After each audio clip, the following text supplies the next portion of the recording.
Raġel ta' 28 sena ġie arrestat wara instaff fil-possess ta' iktar minn 1.5 kilo kannabis.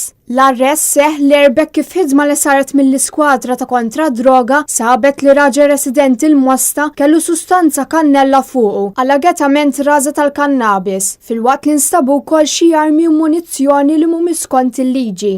Bil-każ ġie infurmat il-Maġistrat tal-Assa Aron Buġejja li ħatar diversi esperti biex jassistu fl-inkjesta li ġiet appuntata. Ir-raġel insam taħt arrest biex jgħin fl-investigazzjonijiet li għadhom għaddejjin u mistenni li jitressa l-qorti għadha l-ġimgħa taħt arrest.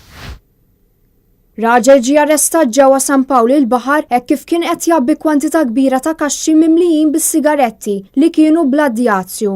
Il-pulizija arrestat lir raġel minħall ormi wara ġew infurmati għal ħabta tal-5:15 tal-5 filgħodu li kien hemm van tat-tip Fiat Ducato li deretta biex jaffariet minn fuq dajsa fuq il-mol ġewwa triq San Pawl f'San Pawl il-Baħar.